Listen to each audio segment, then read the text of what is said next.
church fell silent as tears streamed down Claire's face, her white gown pulled around her wheelchair like a broken promise.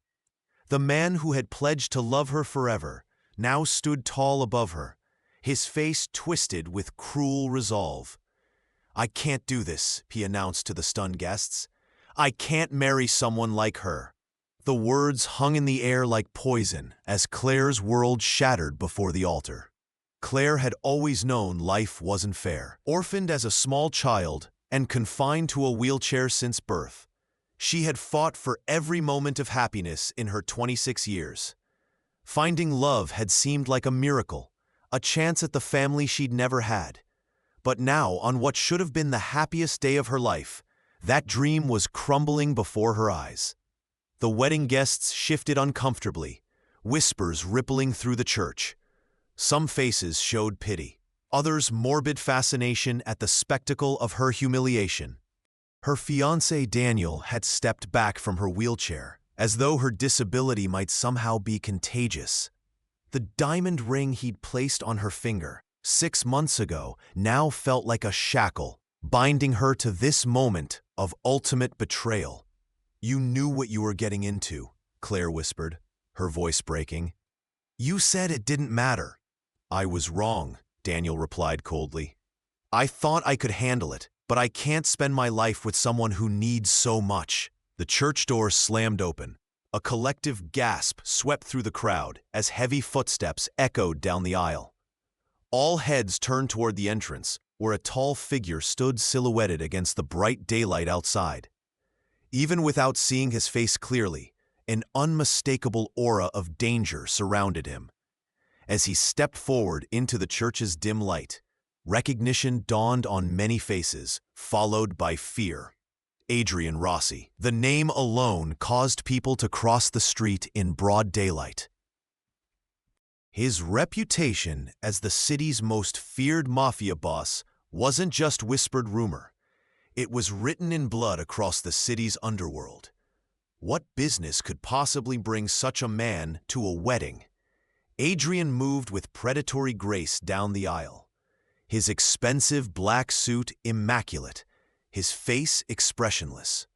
Behind him followed 2 men, one older with a scarred face, another younger with cold eyes, both clearly armed beneath their jackets. The wedding guests shrank back as they passed, parents pulling children closer, men instinctively stepping in front of their wives. Daniel's face had drained of all color. "Mr. Rossi," he stammered, "I don't understand." Adrian didn't acknowledge him. His dark eyes were fixed solely on Claire, whose tears had momentarily stopped from sheer shock. There was something in his gaze that none of the terrified onlookers could decipher, an intensity that went beyond the coldness they expected from a man of his reputation. Without a word, Adrian closed the distance to the altar. He towered over Claire in her wheelchair, his broad shoulders blocking the light from the stained glass windows above. For one terrible moment, Claire thought he might be there to hurt her. Perhaps she owed a debt she didn't know about, or someone in her past had crossed this dangerous man. Instead, Adrian knelt down to her eye level. Up close, she could see the hardness in his face, the small scar that ran along his jaw. The eyes that had witnessed and caused untold violence. Yet, there was something else there too, something she couldn't name. "Claire," he said, his voice low and rough, as if her name was unfamiliar on his tongue. It was the first word he'd spoken since entering the church. She stared back, trembling slightly. "Do I know you?" A muscle twitched in his jaw. "No," he answered simply. Then, to the astonishment of everyone present, Adrian slid one arm beneath her knees and the other behind her back, lifting her from the wheelchair as effortlessly as if she weighed nothing at all. "What are you doing?" Claire gasped, her hands automatically grasping his shoulders for support. "Put me down!" Adrian turned. Claire secured in his arms and began walking back down the aisle. The silence was absolute. Not even Daniel dared to protest as the notorious crime lord carried away his abandoned bride. "My wheelchair," Claire said desperately, looking back over Adrian's shoulder. "I need my Peter," Adrian said without turning. The older of his two men immediately moved to fold the wheelchair and carry it out behind them. Outside the church, a sleek black limousine waited, with tinted windows and a driver standing at attention. The bright sunlight made Claire squint after the dimness of the church. Everything was happening too fast for her to process. The rejection, the humiliation, and now this bizarre kidnapping by a man whose reputation terrified the entire city. "Please," she tried again as Adrian approached the vehicle. "There's been some mistake. I don't know you. I don't owe you anything." Adrian finally looked down at her, his expression unreadable. "No mistakes," he said simply. The younger man hurried forward to open the car door, and Adrian ducked inside with Claire still cradled against his chest. The interior of the limousine was cool and dark, the leather seats soft beneath her as Adrian finally set her down. Her wedding dress crumpled around her, the expensive fabric now wrinkled and crushed. The two men followed, placing her folded wheelchair in the trunk before sliding into seats opposite them. The doors closed with soft, expensive thuds, sealing her inside with these dangerous strangers. "You can't just take me," Claire said, her voice stronger now, as shock gave way to anger. "That's kidnapping. People saw you." "The entire church saw you." Adrian settled beside her, leaving careful space between them. "And what did they do?" he asked quietly. The question silenced her.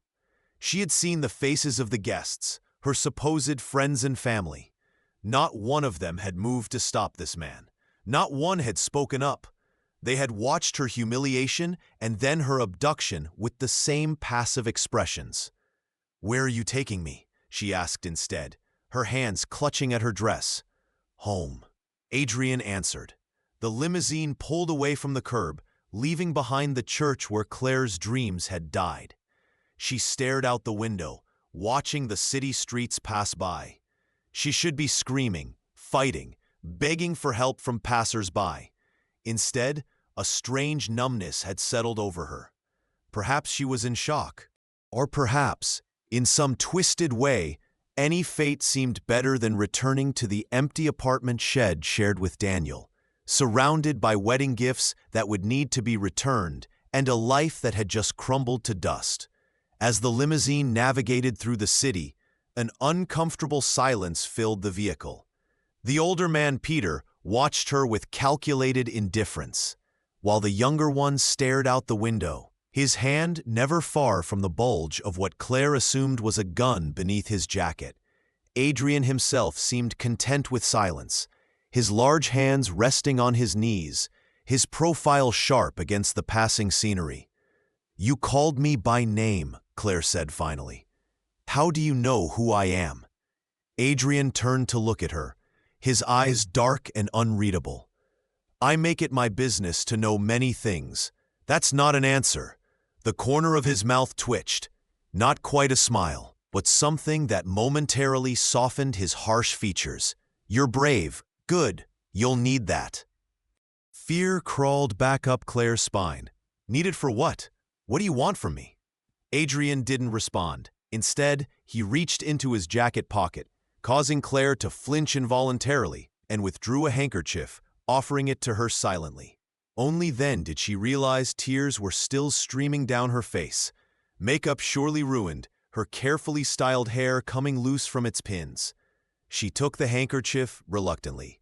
"Thank you," she said automatically. Years of politeness overriding her fear. The fabric was soft, expensive, with the initials VR embroidered in one corner. She dabbed at her cheeks, the absurdity of worrying about her appearance in this situation not lost on her. The city gradually gave way to suburbs, then to more rural landscapes. They were heading out of town, following a winding road that climbed gently upward into the wooded hills that surrounded the city. Claire's sense of foreboding grew with each passing mile. People disappeared into these woods. Criminal bodies were found here. The headlines shed red over morning coffee now took on a terrifying personal relevance. "Please," she tried again, her voice smaller. "My parents died when I was 3. I have no family. No one will pay ransom for me. I have no money of my own." "This isn't about money," Adrian said, his eyes fixed on the road ahead. "Then what is it about?" He turned to look at her then, something flickering behind his stoic expression. "Safety." Before she could question this cryptic response, the limousine turned off the main road onto a private drive, guarded by a gate and 2 armed men who straightened to attention as the vehicle approached. The gate swung open, without the car needing to stop, and they continued up a long, winding driveway bordered by tall trees that blocked out much of the sunlight. When the trees finally parted, Claire gasped despite herself. Before them stood a mansion unlike anything she had ever seen outside of movies. A sprawling stone structure with Gothic touches surrounded by immaculately maintained gardens. It wasn't just a house. It was a fortress. High walls circled the property, and Claire could spot more guards patrolling the perimeter, all carrying weapons openly, now that they were on private property. The limousine pulled to a smooth stop at the front entrance, where wide steps led up to massive double doors. Claire's heart sank as she looked at those steps. An immediate instinctive reaction after years of navigating a world not built for wheels. As if reading her thoughts, Adrian spoke quietly. "There's an entrance without steps on the side." But for now, without waiting for a response, he opened his door and stepped out, then turned back to lift her once more into his arms. This time, there was no audience to witness her humiliation. Just the blank-faced security guards who kept their eyes carefully averted as their boss carried a woman in a wedding dress toward the entrance. The younger man who had accompanied them hurried ahead to open the door while Peter followed with her wheelchair. The interior of the mansion matched its imposing exterior. High ceilings, old-world craftsmanship, and an atmosphere of dark luxury. Adrian carried her through a grand entrance hall and into what appeared to be a sitting room, where he finally set her down on an antique sofa. Her wedding dress pulled around her, the white fabric stark against the deep burgundy upholstery. "Your wheelchair." Adrian nodded toward Peter, who unfolded it and positioned it near the sofa. The simple, practical gesture was strangely comforting amid the surreal situation. At least they weren't taking away her mobility. "Mr. Rossi," a stern female voice called from the doorway. A woman in her 60s stood there, her silver hair pulled back in a tight bun, her posture rigid as a soldier's. She wore a simple black dress and a disapproving expression as she took in the scene before her. "Margaret." Adrian acknowledged her with a nod. "This is Claire. She will be staying with us. Prepare the East Wing suite." The woman, Margaret, gave Claire an appraising look, taking in the wedding dress, the tear-streaked face, the confusion and fear. Something like sympathy flickered briefly in her eyes before her professional mask returned. "Of course," she replied. "And shall I send up some appropriate clothing? The lady appears to be unexpectedly dressed." Despite everything, Claire almost laughed at the understatement. Here she was essentially kidnapped in her wedding gown, and this woman was concerned about appropriate attire? "Yes," Adrian said, "and food and anything else she requires." He turned to Claire. "Margaret is my housekeeper. She will help you settle in. If you need anything, ask her." "Settle in?" Claire repeated incredulously. "I'm not staying here. This is kidnapping. You can't just—" "I can," Adrian interrupted, his tone making it clear the matter wasn't open for discussion. "You will remain here under my protection until I determine it's safe for you to leave." "Protection from what?" Claire demanded. "The only danger I've encountered today is you." A flash of something, anger, hurt, crossed Adrian's face before his expression hardened again. "You know nothing of danger, Claire, but you will be safe here." He turned to leave, then paused in the doorway. "Margaret will show you to your rooms. This is your home now. Accept it." With that, He was gone, leaving Claire alone with the stern housekeeper and the crushing weight of her new reality. She couldn't stop the fresh tears that spilled down her cheeks. Margaret sighed, her rigid posture softening slightly. "Come, child," she said, her accent becoming more pronounced with a gentler tone. "Let's get you out of that dress and into something comfortable, then food. Things always look better after food." Claire looked at her wheelchair, then at the unfamiliar room around her. Outside these walls was a world where she'd been abandoned at the altar, humiliated before everyone she knew. Inside was a dangerous man with unknown intentions. Neither option offered comfort. "Why am I here?" she asked Margaret quietly. "What does he want with me?" The older woman's expression remained neutral, but her eyes held something Claire couldn't quite read. "That is not for me to say," she answered. "But I can tell you this. In all my years working for Mr. Rossi, I have never seen him look at anyone the way he looked at you." "And how was that?" Claire asked bitterly. "Like a possession he just acquired?" Margaret shook her head slowly. "No, child.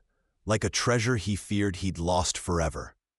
Claire's first night in Adrian Rossi's mansion was sleepless. Despite the luxurious bedroom Margaret had led her to, a suite larger than the entire apartment she'd shared with Daniel, comfort eluded her. The bed was soft, the sheets were silk, but every creak and distant sound startled her awake. Somewhere in this enormous house was a man who had effectively kidnapped her, whose reputation spoke of violence and cruelty, whose very name made people in the city tremble. Morning light filtered through heavy curtains when Margaret entered with a breakfast tray. The older woman had helped Claire out of her wedding dress the previous evening, providing her with silk pajamas that fit surprisingly well. Now she carried fresh clothing along with the food. "Mr. Rossi had these delivered this morning," Margaret explained, laying out a simple but elegant outfit, pants and a blouse that would work well for someone in a wheelchair. "He guessed your size. If anything doesn't fit, we can have it altered today." Claire stared at the clothes in confusion. "He went shopping for me?" Margaret's lips twitched in what might have been amusement. "Mr. Rossi doesn't shop. He makes phone calls, but yes, he arranged for these. There are more in the closet." Claire wheeled herself to the large walk-in closet and was stunned to find it partially filled with clothing, all in her size, all appropriate for her needs. Dresses designed to look elegant while seated, pants without bulky back pockets, several pairs of flat, fashionable shoes.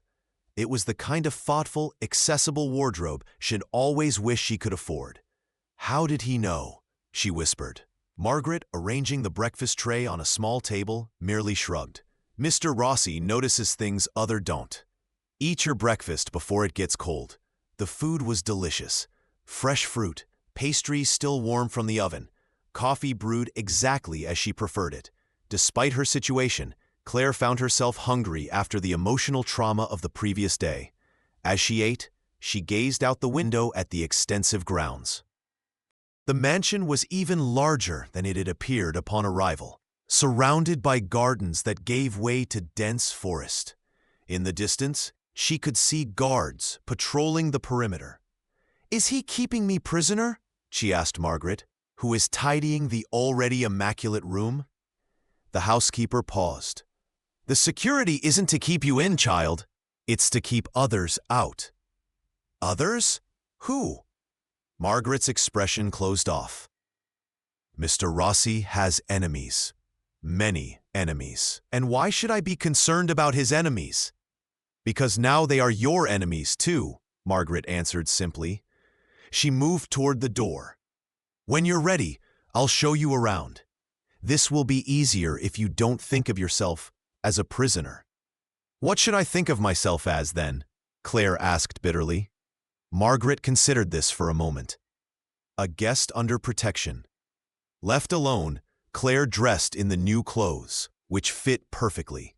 She brushed her hair, washed her face, and tried to gather her scattered thoughts.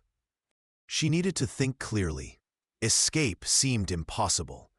Even if she could somehow get past the guards, The mansion was isolated, surrounded by woods. In her wheelchair, she wouldn't get far. A more reasonable approach would be to convince Adrian Rossi to let her go. But to do that, she needed to understand why she was here in the first place. What possible interest could a notorious mafia boss have in her? Margaret returned and spent the morning showing Claire around the parts of the mansion she would have access to.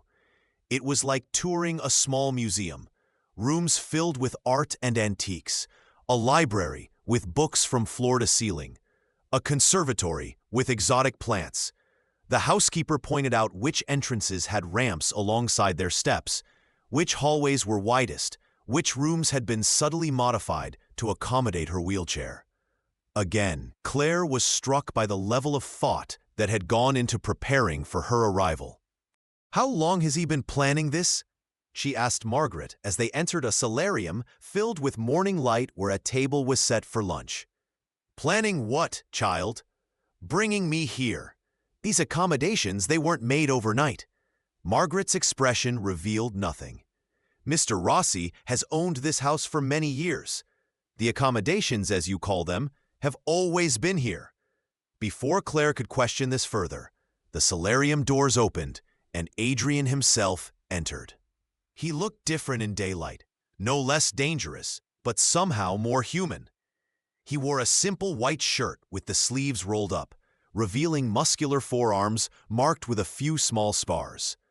His dark hair was slightly damp, as if he'd recently showered. "You're awake," he said, his deep voice filling the space between them. "Good. I hope you slept well."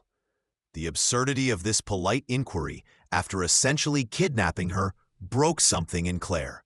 "Slept well?" she repeated incredulously. "You tear me away from my wedding? A wedding that was already over?" Adrian interrupted coldly. "Or did you wish to stay and continue being humiliated?" Claire flinched, as if he'd struck her. The memory of Daniel's rejection was still raw, a wound barely hours old. "That wasn't your decision to make," she said, her voice smaller now. "You had no right." Adrian pulled out a chair at the table, sitting across from her. Margaret quietly disappeared, leaving them alone. "Perhaps not," he conceded. "Surprising, Claire. But it's done. You're here now, safe." "Safe from what? You keep saying that, but you won't explain what danger I'm supposedly in." Adrian's jaw tightened. "The world is full of dangers for someone like you, someone like me." Claire's eyes flashed with sudden anger. You mean? You think I don't know how vulnerable I am? I've lived with this body my entire life, Mr. Rossi. I don't need you to protect me from a world I've already been navigating for 26 years. Something like admiration flickered in Adrian's eyes. "I didn't mean your disability," he said quietly. "I meant someone innocent, someone good." He looked away, his profile sharp against the bright windows. Goodness doesn't last long in this city without protection. There was a history in those words that Claire couldn't decipher, a weight of experience that made her anger falter. Before she could respond, Margaret returned with lunch. A light meal of soup and sandwiches that under normal circumstances would have been delicious.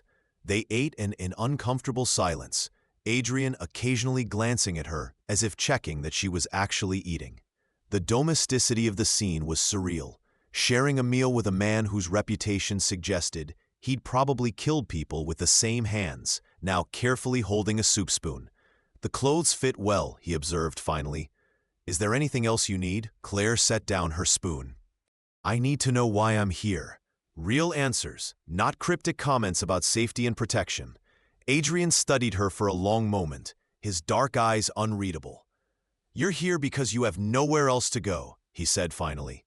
"Where fiancé abandoned you, you have no family. Your friends stood by and watched as you were humiliated." His voice was matter-of-fact, not cruel, but the words stung nonetheless.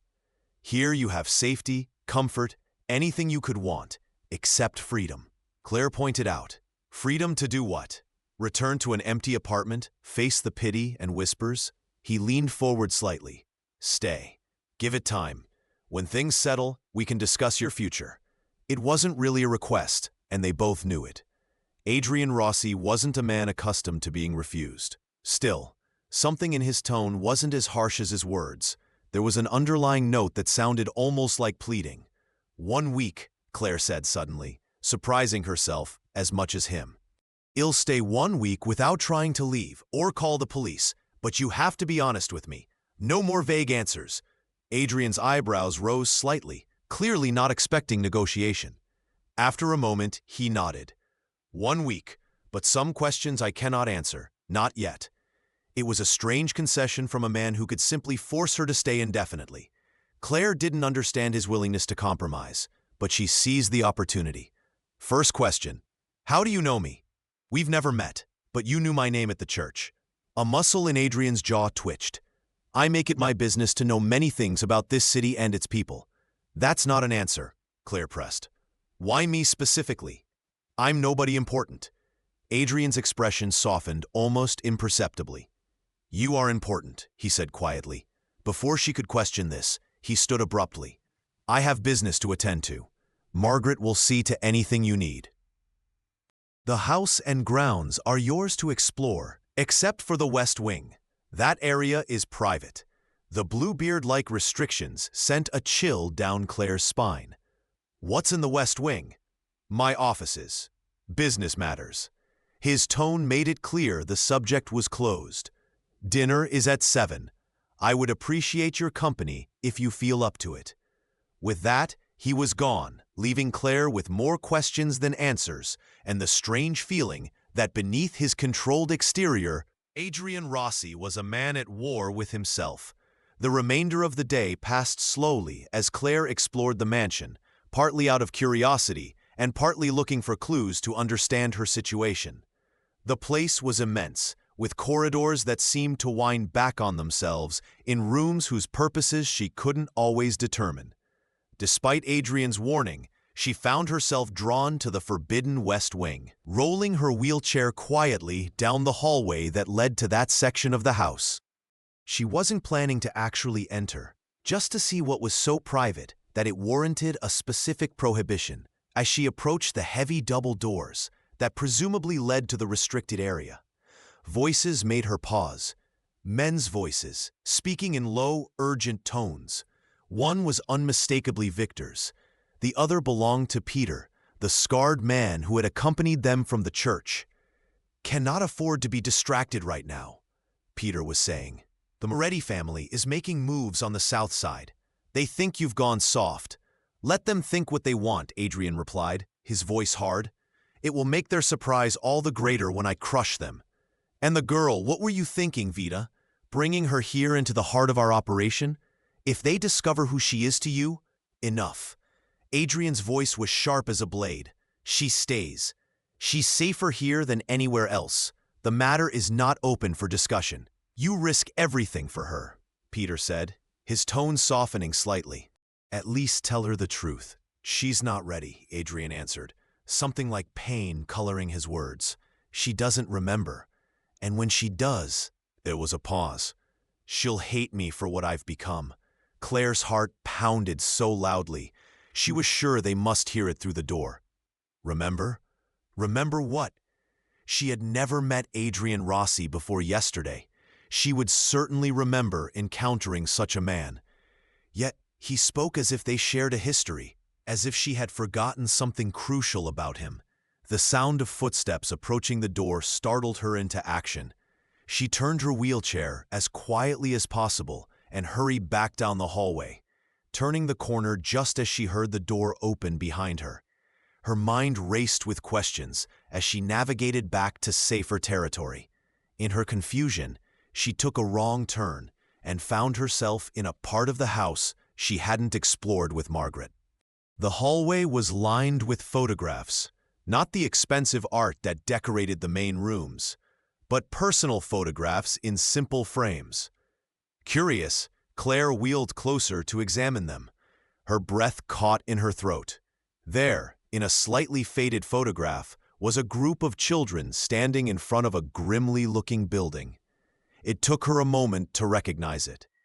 St. Catherine's Orphanage, where she had spent 10 years of her childhood after her parents' death.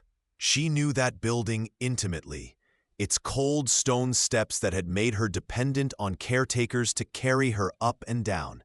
The dormitories with beds lined up in perfect rows, the small chapel where they were required to pray each morning and evening. With trembling fingers, Claire took the frame from the wall and examined it more closely.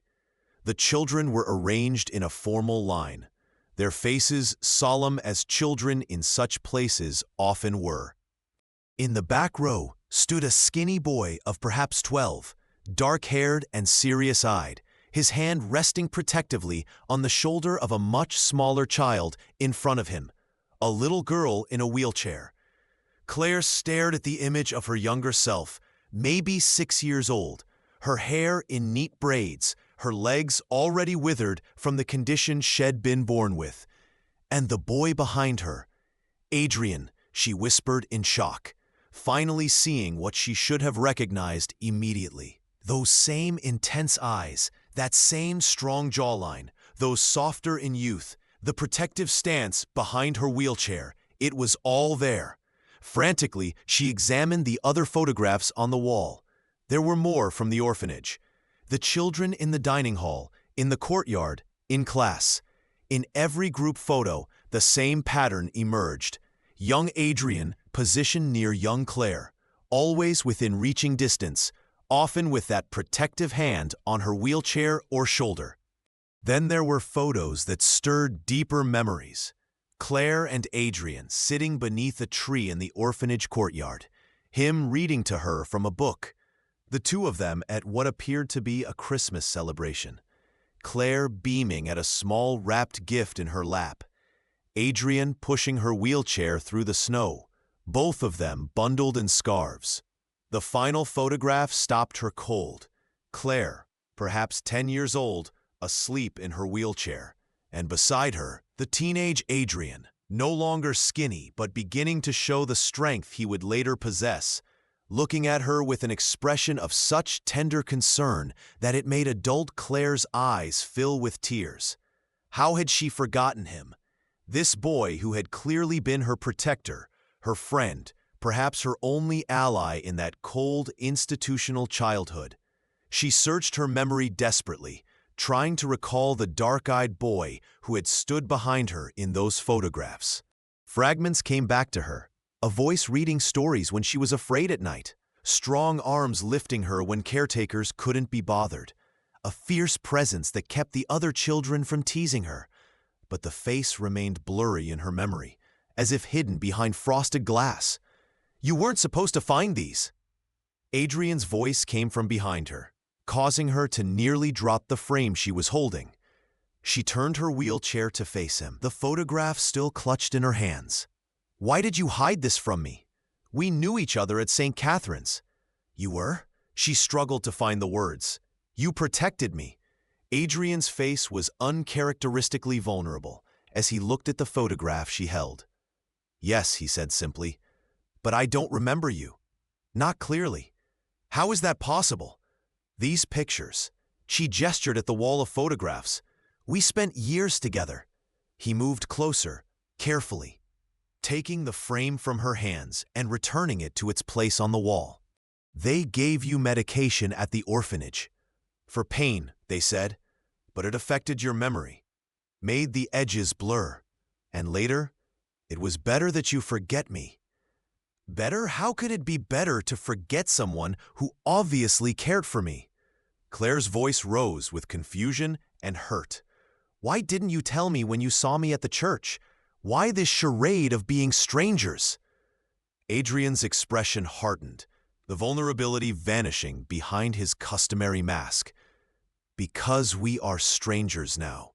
The boy in these photographs no longer exists. What remains is not someone you should remember fondly." "That's for me to decide," Claire insisted. "You owe me the truth, all of it." For a moment, she thought he might refuse, might retreat behind the cold authority he wore so comfortably. Instead, he sighed, suddenly looking weary. "Come," he said, "if you want the truth, I'll show you where it began." Adrian led Claire through the mansion to a room she hadn't seen before. A small study with walls lined with books and a desk of dark wood. Unlike the grand library Shed toured earlier, this space felt private, personal. He gestured for her to enter, then closed the door behind them. From a drawer in the desk, he removed a worn leather box. His hands that Claire now realized had orchestrated violence, perhaps even death, were surprisingly gentle as he opened it. Inside were items that made Claire's breath catch. A faded ribbon she recognized as once belonging in her hair, a small carved wooden bird, several folded papers covered in childish handwriting, and at the bottom, a simple bracelet made of braided string. "You kept these," she whispered, "all these years." Adrian's expression remained guarded, but his eyes held something like pain as he looked at the collection of humble treasures. "They were all I took when I left St. Catherine's." He picked up the bracelet. The colored strings faded with age. "You made this for me for my 14th birthday. You said it would protect me." Claire stared at the bracelet, a memory surfacing like a bubble breaking the water's surface. She had made it secretly, working on it at night when the other children were asleep, determined to give him something special because he had always protected her, always made sure she had enough food, always carried her up the stairs when her arms were too tired to manage with the crutches. They sometimes made her use for her own good. "Vitcha," she said suddenly, the childhood nickname coming to her lips unbitten. "That's what I called you, not Adrian Vita." His eyes widened slightly at the name, a name Claire realized no one had called him in a very long time. "Yes," he said softly. "No one has called me that since you left." Claire finished for him. "You disappeared. One day you were there." And then she frowned, trying to piece together the fragmented memories. "They told me you ran away, that you abandoned the orphanage." "Abandoned me." Adrian's jaw tightened. "They lied. Then what happened?" Claire demanded. "Why did you leave me alone there?" He set the box aside and moved to look out the window, his back to her, hands clasped behind him. "I was 14, he began, his voice distant as if reciting a story about someone else. "The director of St. Catherine's, Father Thomas. You remember him?" Ella nodded. Though Adrian couldn't see the gesture, she remembered the stern, cold man who ran the orphanage like a prison. "He had arrangements with certain men in the city," Adrian continued. "Men who were looking for young boys to employ." His voice hardened. "Boys who wouldn't be missed. Boys with no families to ask questions." Claire's hand flew to her mouth as she understood the implication. He was selling children, not selling. Placing in apprenticeships was the official term. Adrian's voice was bitter. "I had caught his attention because I was strong, defiant, the kind who might survive on the streets. He called me to his office that day and told me I would be leaving with a man named Richard, a businessman who needed young men with potential." He turned back to face Claire, his expression a complex mixture of old rage and resignation. "I knew what kind of business Richard was in. Everyone in the orphanage whispered about the boys who left with him and came back years later, driving expensive cars, wearing gold watches, if they came back at all." "The Mafia," Claire whispered. "He was recruiting for the Mafia." Adrian nodded. "I told Father Mail I wouldn't go, that I needed to stay at St. Catherine's." He laughed and said, "I had no choice." His eyes found Claire's. "I told him I couldn't leave because I had to protect you." Tears welled in Claire's eyes at the thought of that 14-year-old boy standing up to authority for her sake. Father Mail found that very amusing. Adrian continued, his voice hardening. "He said, if I refused to go with Richard, he would make arrangements for you instead. Not with Richard, of course, but there were other business associates who might find uses for a pretty little crippled girl." Claire felt ill at the casual cruelty, the terrible threat leveled at a child. "So you went," she said quietly, "to protect me." "I went," Adrian confirmed. "But first, I made Father Thomas swear that you would be left alone, that no arrangements would ever be made for you. I threatened him." A 14-year-old boy threatening a grown man. A ghost of a smile touched his lips, but he believed me. He saw something in me even then, something that scared him. What did you threaten him with? Claire asked. Adrian's eyes darkened. I told him that if anything happened to you, if you were ever hurt or sent away, I would come back one day and burn St. Catherine's to the ground with him inside it. The cold certainty in his voice sent a shiver down Claire's spine. She had no doubt the boy Adrian had meant every word, just as the man before her would be capable of carrying out such a threat now. "So you left to save me," she said softly. "But why didn't you tell me? Why let me believe you'd abandon me?" Pain flickered across Adrian's face. "I was 14, Claire, being taken to work for one of the most dangerous crime families in the city. What should I have told you? That I was going to become a criminal to keep you safe? That I might never see you again?" He shook his head. "It was better that you forget me. Better that you hate me for leaving than know the truth." Claire wheeled her chair closer to him, looking up at the man who had once been her childhood protector. "What happened to you with Richard?" Adrian's expression closed off slightly. "I learned the business. I was good at it. Strong, smart, willing to do whatever was necessary to survive." He spoke dispassionately, as if describing someone else's life. "Richard became a father to me in his way. Taught me everything he knew.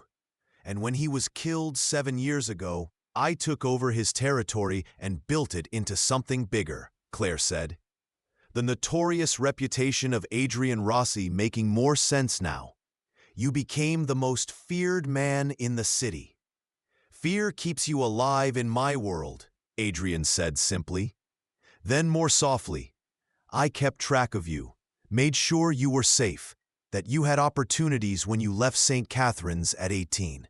I arranged for the apartment you thought was a stroke of luck, the scholarship to community college, the job that seemed to fall into your lap." Claire's mind reeled at this revelation. Her entire adult life, the independence she had fought for and been so proud of, had been silently orchestrated by the man standing before her. "You've been watching me all this time, protecting you," Adrian corrected. "From a distance, as I promised that day, but you never showed yourself, never spoke to me." There was hurt in her voice now until yesterday. "Why now, Adrian? Why come for me at the church after all these years of shadows and secrets?" Adrian's composure cracked slightly, a flash of the raw emotion he normally kept so carefully concealed. "Because I saw you crying," he said simply. "Because that man who should have treasured you humiliated you in front of everyone. And I remembered a promise I made to a little girl in a wheelchair 20 years ago." "What promise?" Claire asked, though part of her already knew the answer. "That no one would ever hurt you again," Adrian said, his voice rough with feeling. "Not while I lived." The silence that followed was heavy with 2 decades of separation, protection, secrets, and sacrifice. Claire looked at the man before her, trying to reconcile the dangerous mafia boss with the boy who had once read her stories and defended her from bullies. Both were real. Both were Victor. "So now what?" she asked finally. "You've rescued me from humiliation and brought me to your fortress. Is this how it ends? Me living here as your what? Ward responsibility prisoner?" Adrian's expression softened, in a way she suspected few people ever witnessed. "None of those things, Claire. You're free to leave whenever you wish. I would provide you with anything you need. A new home, financial security, whatever would make you happy.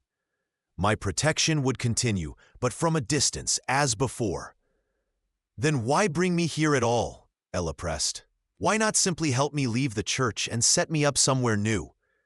Adrian hesitated, something vulnerable passing across his features. "Because for one selfish moment, when I saw you there in that white dress, tears on your face, I wanted—" He stopped, visibly struggling with words that didn't come easily to him. "I wanted to remember what it felt like to protect you up close, not from the shadows, just once more." The admission cost him. Claire could see that this man, who commanded an empire built on fear and violence, who had likely ordered deaths and orchestrated criminal enterprises, was laid bare by this simple confession of wanting to recapture a connection long lost. Before she could respond, a sharp knock interrupted the moment. The door opened to reveal Peter, his scarred face grim. "Boss, we have a situation. The Moretti shipment. Our men were ambushed at the docks. 3 dead, 2 critical." Adrian's entire demeanor changed in an instant, the vulnerability vanishing behind a mask of cold fury. Who he demanded, definitely Harrison's crew. They left their mark. Peter's eyes flickered briefly to Claire, clearly uncomfortable discussing business in front of her. "Prepare the car," Adrian ordered, already moving toward the door. "Full team, armed." He paused, looking back at Claire with an expression caught between 2 worlds. The boy who had protected her and the man who commanded fear. "We'll finish this conversation later," he said quietly. "Stay inside. Tell Margaret to activate emergency protocols." With that, he was gone, leaving Claire alone with the box of childhood treasures and the weight of revelations too heavy to immediately process. Through the window, she watched as a convoy of black SUVs roared down the driveway, carrying Adrian and his men toward violence she could only imagine.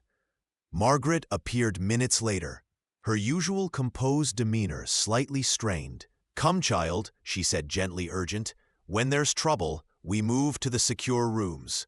"Trouble?" Claire asked, following the housekeeper down a hallway she hadn't explored before. "Is it dangerous here?" Margaret's expression was grim. "Mr. Rossi has enemies. Today, they have made a move against him. It is unlikely they would attack the house, but we take no chances." She led Claire to what appeared to be a normal bedroom until she pressed a hidden panel, revealing a reinforced door.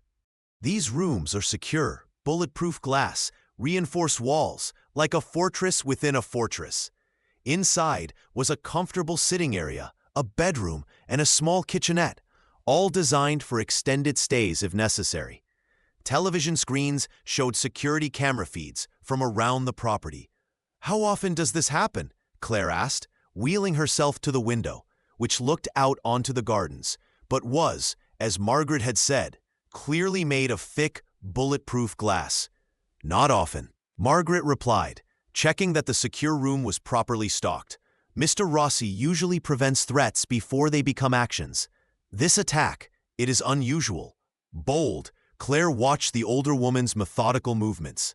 "You've worked for him a long time, haven't you?" Margaret nodded. "Since he first acquired this house 10 years ago, he was very young then, just beginning to build his empire, but already formidable." "Did you know?" Claire asked. "About me? About our history?" Margaret paused in her tasks regarding Claire, with careful assessment. "He told me there was a girl from his childhood who must be protected at all costs. That accommodations should always be ready for someone in a wheelchair. Should the need arise," her expression softened slightly. "I have worked for dangerous men most of my life, Miss Claire, but I have never seen one keep childhood treasures in a box on his desk. Never seen one look at old photographs with such longing." "Hez a criminal," Claire said, more to herself than to Margaret. "He hurts people, probably kills them." "Yes," Margaret answered simply, "he is those things, but he is also the boy who protected you. Both are true." Hours passed with no word from Adrian. Claire watched the security feeds, seeing guards patrol the property with heightened alertness. Weapons visible now. Margaret brought food and attempted to distract her with conversation, but Claire's thoughts were fixed on Adrian, on the boy she barely remembered and the dangerous man he had become. It was past midnight when the security cameras showed the convoy of SUVs returning. Claire's heart clenched as she watched Adrian emerge from the lead vehicle, his white shirt now stained with what could only be blood. He moved stiffly, one hand pressed to his side, while Peter and the others formed a protective circle around him. "He's hurt," Claire gasped, turning to Margaret. The housekeeper was already moving toward the door. "Stay here," she ordered. "I will check on him and let you know." Left alone, Claire paced the secure room as best she could in her wheelchair, circling the space again and again as minutes stretched unbearably. Finally, the door opened to reveal Margaret, her usual composed expression. Troubled. "He is being seen by the doctor," she reported. "A bullet grazed his side." "Not serious, but he lost blood. I want to see him," Claire said immediately. Margaret hesitated. "He is not in a state to receive visitors. When men like Mr. Rossi return from battle, they are not always themselves." "I don't care," Claire insisted. "Take me to him." Perhaps seeing the determination in her eyes, Margaret finally nodded. "Very well, but do not be shocked by what you see. This is his world, Miss Claire. This is who he is now." She led Claire through the mansion to what appeared to be a medical suite, another room she hadn't been shown on her tour. Outside the door stood Lucas, the younger man who had accompanied them from the church. His face was spattered with blood, though he appeared uninjured. His eyes widened slightly at the sight of Claire. "She wants to see him," Margaret explained. "Is the doctor finished?" Lucas nodded. "Just left. Boss is in a mood. He won't take the painkillers." Margaret sighed as if this was a familiar battle. "Of course not. Stubborn as always." She turned to Claire. "I'll wait here. Call if you need me." Claire took a deep breath and pushed open the door. The room beyond was clinically bright, equipped like a small emergency room. Adrian sat shirtless on an examination table, his muscular torso marked with old scars and fresh bruises. A white bandage was wrapped around his lower ribs, a small spot of red seeping through. His knuckles were raw and bloody, his face sporting a cut above one eyebrow. He looked up as she entered, surprise briefly replacing the cold fury in his eyes. "You shouldn't be here," he said, his voice rough with pain and something darker. "Not when I'm like this." Claire wheeled closer, taking in the evidence of violence on his body. This was the reality of his life, the physical cost of the path he had chosen or that had been chosen for him. At 14, "What happened?" End of chapter 2. She asked quietly. Adrian's laugh was harsh, without humor. "Business," he replied. "A competitor thought I was distracted, vulnerable. They were mistaken." His eyes held a dangerous gleam. "They won't make that mistake again." The implication was clear, and Claire felt a chill at the casual reference to what must have been brutal violence. "You're hurt," she said instead, focusing on the immediate concern. "It's nothing," Adrian dismissed, though his rigid posture betrayed the pain he was in. "A scratch." Claire moved closer still, stopping directly in front of him. From her seated position in the wheelchair, she had to look up to meet his gaze. "You've been protecting me for 20 years, she said quietly. "Maybe it's time someone looked after you for a change." Something vulnerable flickered in Adrian's eyes before he could mask it. "I don't need looking after." "Everyone does," Claire responded simply. She reached for a clean cloth on the nearby medical tray, dampened it, and gently began cleaning the dried blood from his knuckles. He flinched at the contact, not from pain, but from the gentleness, as if kindness was more difficult to bear than violence. "Why are you doing this?" he asked, watching her tend to his wounds with a mixture of confusion and guarded emotion. Claire continued her careful ministrations, moving from his hands to the cut above his eyebrow. "Because 20 years ago, a boy named Vidya cleaned my scrapes when I fell from my wheelchair," she said softly. "Because he read to me when I was scared and made sure I had enough to eat, and threatened to burn down an orphanage if anyone hurt me." Adrian remained still under her touch, his breathing measured. "That boy is gone, Claire." "No," she contradicted gently. "He's right here, wounded and dangerous and changed, but still keeping his promise." She set aside the cloth and looked up at him, really looked at the man he had become. "I remember now. Not everything, but enough. I remember feeling safe when you were near. I remember crying for days after you disappeared. Adrian's composure fractured slightly. Pain that had nothing to do with his physical injuries crossing his features. I never wanted to leave you, he admitted, his voice barely audible. You were the only pure thing in my life. And now, Claire asked, what am I to you now, Adrian? His dark eyes met hers, naked truth in them, for perhaps the first time since she'd arrived. Everything, he said simply, the reason for all of it. Every terrible thing I've done, every life I've taken, every empire I've built, it was all to become powerful enough that no one would ever threaten you again. To become someone who could protect you completely, even if from a distance.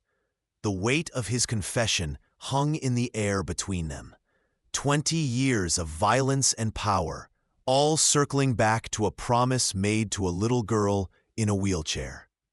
I never asked for that sacrifice, Claire whispered. It wasn't a sacrifice, Adrian responded, his voice finding strength. It was a choice, my choice, and I would make it again. Claire reached up, hesitating for just a moment before gently touching his face. Feeling the stubble along his jaw, he went completely still at the contact, like a wild animal unused to gentle handling. You've protected me all these years, she said. But who protected you, Vicha? Who tended your wounds and kept you safe? Something broke in Adrian's carefully maintained control. He closed his eyes briefly, leaning ever so slightly into her touch. No one, he answered. That's not how my world works. Maybe your world needs to change, Claire suggested softly. Adrian opened his eyes, a hint of his earlier hardness returning. My world is what keeps you safe.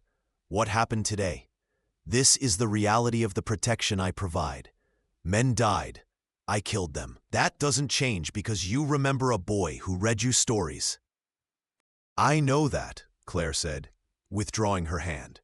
I'm not naive enough to think you'll suddenly abandon the life you've built, but maybe you don't have to keep me at such a distance anymore. She held his gaze steadily. Maybe we both need to remember what it feels like to have someone care whether we live or die. Adrian studied her face, searching for something. Judgment, perhaps, or fear. Finding neither, he seemed to reach a decision. Stay, he said simply. Not as a prisoner or a ward, not out of obligation or debt. Just stay for a while until we both figure out what this is now. It wasn't a declaration of love or even friendship. It was an offer of time. Time to rediscover a connection buried under years of separation and transformation. Time to reconcile the boy from the photographs with the dangerous man before her. Time to decide if there was a place in her life for Adrian Rossi, not just as a shadow protector, but as something more tangible. I'll stay. Claire agreed softly. For a while, relief flickered across Adrian's face, quickly masked by his usual control. But Claire had seen it, had seen the vulnerability beneath the armor of violence and power. The boy named Vicha still lived somewhere inside the feared Mafia boss, and perhaps that was enough to begin with. The days that followed established a strange new rhythm in the mansion. Adrian's injury forced him to remain home more than usual, creating opportunities for him and Claire to cautiously rebuild a connection that had been severed 20 years ago. They shared meals, often sitting in comfortable silence or engaged in careful conversation that avoided the violence of his world while exploring safer topics. Books he remembered she had loved as a child, changes in the city over the years, her studies in college. Claire discovered that beneath his fearsome reputation, Adrian possessed a sharp intelligence and unexpected knowledge of literature, art, and history. Self-taught through voracious reading, he explained that in his position, appearing cultured and educated was as important as appearing dangerous. But Claire sensed it was more than just appearance. He genuinely sought knowledge, perhaps as a way to rise above his violent circumstances. For his part, Adrian seemed to draw a careful line between his business and his time with Claire. He still disappeared for hours to his office in the West Wing, emerging sometimes with that cold hardness in his eyes that spoke of difficult decisions and brutal orders. But when he was with her, he made visible efforts to leave that world at the door. A week passed. Then, too, the terms of their original agreement had expired, but neither mentioned it. Claire no longer felt like a prisoner or even a guest. She had begun to feel strangely at home. One evening, they sat in the library, Adrian reading aloud from a collection of Russian folk tales, stories he had once recited to her from memory in the orphanage dormitory when nightmares kept her awake. His deep voice gave the ancient tales a resonance that transported Claire back to those childhood moments when his words had been her only comfort. "I used to think you made those stories up," she said when he paused between tales. "They seemed too perfect, too magical to be real." Adrian's lips curved in a small, rare smile. "I may have embellished them a bit, changed endings that were too grim.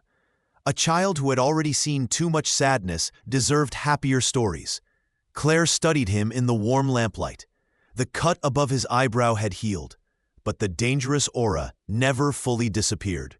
It clung to him like a second skin, visible in the alert way he sat, the careful positioning that kept him between her and the door, the occasional glances toward the windows, always protecting, always vigilant. "Did you have anyone to tell you stories?" she asked softly. After you left St. Catherine's, something darkened in Adrian's expression. Richard didn't believe in stories.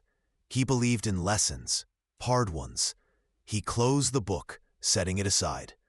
But I remembered the tales. Sometimes in the worst moments, I would recite them to myself. Remember the little girl who believed in magic and happy endings. A shadow of pain crossed his features. It kept me human. When everything around me pushed for something else, Claire moved her wheelchair closer to where he sat. Over the past weeks, she had become adept at navigating the mansion, which she now realized had been designed with her mobility in mind from the beginning. A testament to Adrian's long-held hope that she might someday be here. "You said once that I wouldn't want to know what you became," she said carefully.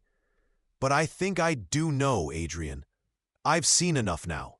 And yes, there's darkness there, violence and power that frightens me sometimes.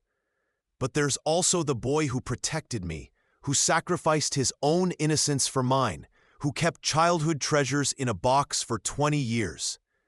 Adrian's expression remained guarded, but his eyes held vulnerability he rarely allowed anyone to see. "The things I've done, Claire, they can't be undone, can't be forgiven." "I'm not offering forgiveness," Claire replied gently. "Forgiveness implies judgment, and I haven't lived your life. I can't judge the choices you made after they took you from St. Catherine's." She reached for his hand, covering it with her own. "I'm offering understanding, acceptance of all of it, the boy and the man, the protector and the predator." Adrian looked down at their joined hands, his larger one remaining perfectly still beneath her touch, as if he feared any movement might cause her to withdraw. "Why?" he asked, his voice rough with suppressed emotion. "Why would you accept any part of this of me?" Claire's answer was simple. "Because you never stopped seeing me as whole, not broken or pitiful or in need of fixing, just someone to be protected, equal in value, if different in circumstance." She squeezed his hand gently. "Do you know how rare that is? Most people look at the wheelchair first, me second. You always saw me first." The vulnerability in Adrian's eyes deepened, a crack in the armor he had built over decades. "I never pied you because I knew your strength," he said quietly. "Even as a child, you had more courage than anyone at St. Catherine's, more kindness in a world that showed you none." His voice dropped lower. "When Richard was teaching me to be ruthless, I would think of you. How you smiled despite everything. How you never grew hard or bitter. It haunted me, made me keep a part of myself locked away, untouched by what I was becoming. The distance between them seemed to shrink in that moment. 20 years of separation collapsing under the weight of shared understanding. Claire saw in Adrian's eyes something beyond protection or obligation. Something warmer, deeper, and much more frightening in its intensity. Before either could acknowledge the shifting current between them, the library door burst open. Peter stood there, his scarred face tense with urgency. "Boss," he said sharply, "we have confirmation. Harrison is moving against the Eastern Territory tonight. Our men are in position, but they need direction." The transformation was immediate and complete. The vulnerability in Adrian's eyes vanished, replaced by cold calculation as he rose to his feet. "Prepare the secure room for Claire," he ordered. "Double the house guards. No one enters or leaves the property without direct authorization from me." "Already done," Peter confirmed. "The car is waiting." Adrian turned to Claire, his expression now that of the Mafia boss, rather than the man who had been reading folktales moments before. "I have to go," he said, his voice clipped. "Stay with Margaret. The secure room." "I know the protocol," Claire interrupted gently. "I'll be safe." "Be careful, Vita." The childhood name seemed to pause him for a heartbeat. A flicker of the unguarded man, briefly visible, before the armor closed completely. He nodded once, then strode from the room, already issuing rapid orders to Peter as they moved toward the West Wing. Hours later, Claire sat in the secure room with Margaret, watching the security feeds as they had 2 weeks earlier. The older woman knitted calmly, seemingly accustomed to these tense nights, while Claire could barely contain her anxiety. Somewhere in the city, Adrian was engaged in what was certainly violent, possibly lethal confrontation. "Does it get easier?" she asked Margaret, waiting like this, not knowing. The housekeeper's knitting needles continued their steady rhythm. "No," she answered honestly, "but you learn to have faith. Mr. Rossi is careful, strategic. He does not take unnecessary risks." "But tonight is different," Claire pressed. I could see it in Peter's face. In Adrian's reaction, Margaret's hands finally stilled. "Yes," she admitted. "Harrison is a particular enemy, more personal than business. There is history." "What kind of history?" The older woman hesitated, clearly weighing how much to reveal. "Harrison was once Mr. Rossi's mentor after Richard was killed. He taught him, trusted him, then betrayed him in a power play that nearly cost Mr. Rossi his life." Margaret's expression darkened with the memory. "It was the closest I've ever seen him to death. 3 bullets. He spent weeks recovering in this very house, planning his revenge." "And did he get it? His revenge?" Claire asked quietly. "Not completely," Margaret replied. "He took back his territory, expanded it, but Harrison escaped, went underground. He's been a shadow in Mr. Rossi's world ever since, appearing, causing damage, disappearing again." She resumed her knitting. "Tonight, perhaps we'll end it one way or another." The weight of this history hung heavily in a secure room as midnight passed.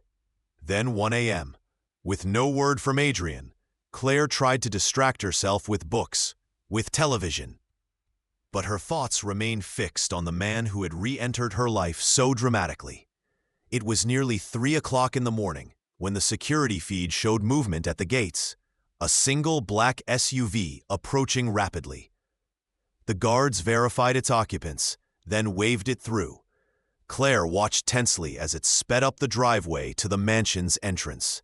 "He's back," she said, relief flooding her voice. Margaret set aside her knitting and moved to the security screen. Her expression changed as she watched Adrian emerge from the vehicle alone, moving with visible urgency. "Something is wrong," she said sharply. He would not return without Peter unless the secure room phone rang, cutting her off. Margaret answered it immediately, her face paling as she listened. "Yes," she said right away. She hung up and turned to Claire, her usual composure shaken. "We must go. Mr. Rossi needs us in his office immediately." "What's happened?" Claire asked, already wheeling toward the door. "Harrison?" Margaret replied grimly. "He knows about you." Adrian's office in the West Wing was a space Claire had never entered before. A large room dominated by a massive desk, walls lined with monitors showing various locations throughout the city. Maps were spread across a table, marked with notations she couldn't decipher. The air smelled faintly of gunpowder and Adrian's expensive cologne. He stood at the window, still wearing the same clothes he'd left in hours earlier, though now they showed signs of a physical confrontation. When he turned at their entrance, Claire was struck by the raw fury in his expression. Not cold calculation now, but white-hot rage barely contained. "Sit," he ordered, gesturing to a space near his desk where Claire could position her wheelchair. "Margaret, seal the house. Full lockdown. No one enters or leaves, including staff. Arm the perimeter defenses." The housekeeper nodded and moved to a panel on the wall, inputting a code that presumably activated whatever security measures Adrian had installed. Claire heard distant sounds of metal shutters descending over windows, electronic locks engaging. "What's happening?" she asked, watching Adrian pace the room like a caged predator. Margaret said, "Harrison knows about me." "Knows what?" Adrian stopped pacing, his hands clenching into fists. "Everything," he bit out. "Who you are to me. Your connection to St. Catherine's. The fact that you're here." His eyes met hers, blazing with fury, and something that looked almost like fear. "We had Harrison cornered tonight, nearly finished it." Then he smiled and asked how my little crippled orphan was enjoying my hospitality. Claire flinched at the cruel description, but focused on the implications. "He was baiting you." "Yes," Adrian acknowledged grimly. "And it worked." I hesitated just for a second. It was enough for him to escape. He slammed a fist down on his desk. "Stupid, amateur, emotional." "So he knows about me," Claire said, trying to remain calm. "Why the extreme response? The lockdown?" Adrian's expression darkened further. "Because Harrison doesn't just fight his enemies, he destroys everything they care about first, everyone they love." His voice caught almost imperceptibly on the last word. "His coming for you, Claire, to hurt me through you."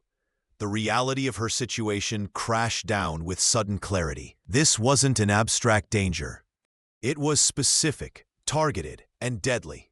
For the first time since arriving at the mansion, Claire felt genuine fear. "What do we do?" she asked, her voice steadier than she expected. Adrian seemed surprised by her question, perhaps expecting panic or accusations instead. "We prepare," he answered. "The mansion is the most secure location possible. Guards, electronic security, reinforced structure, but we can't stay on lockdown forever." He moved to the wall of monitors, checking various camera feeds. "Peter and most of our men are still in the city, containing the situation there. They'll return by morning to strengthen our position here." "And then what?" Claire pressed. "Wait for this Harrison to attack. Hope your security's enough."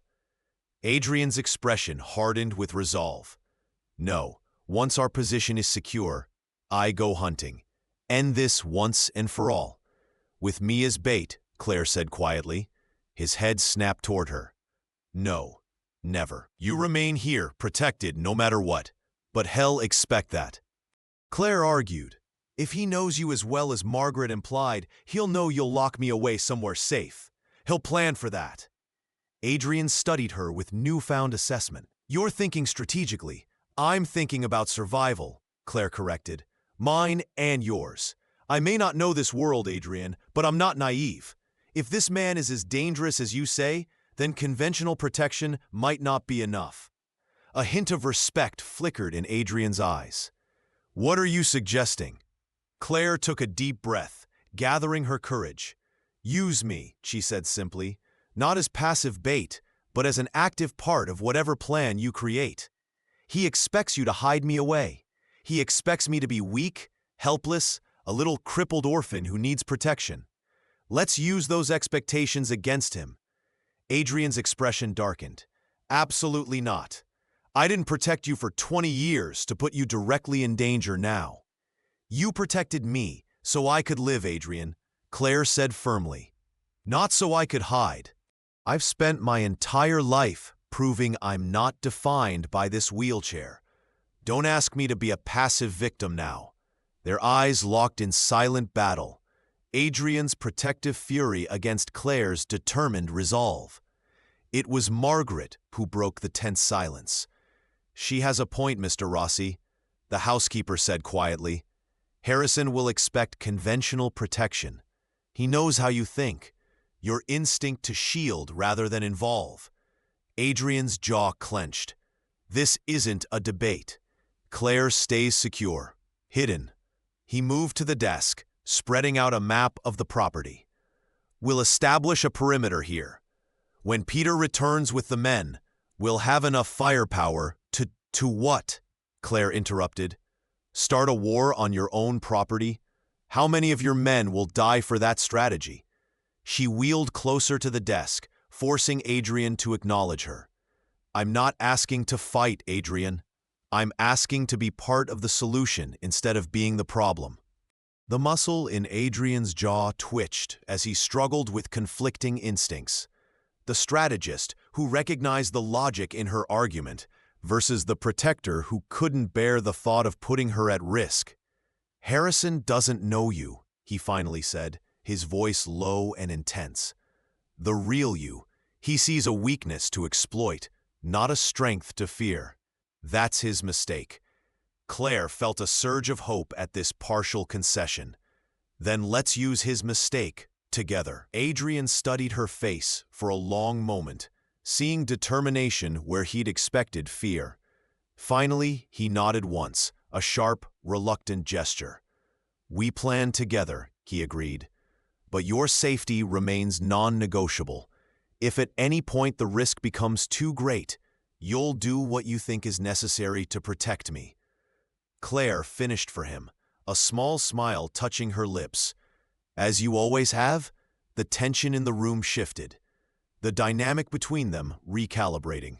For perhaps the first time, Adrian was seeing her not just as someone to be protected, but as a partner in that protection. Still unequal in physical strength, but equal in determination and courage. Dawn broke over the mansion as they finalized their plan.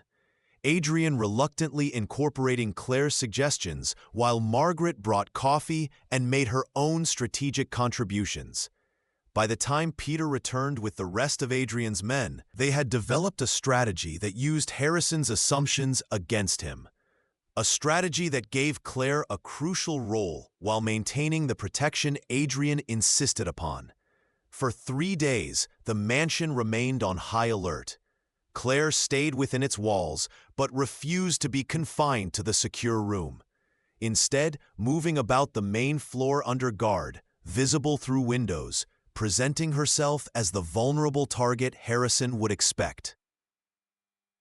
Adrian barely slept, dividing his time between security operations and Claire's side, his protective instincts visibly at war with the strategic necessity of their plan.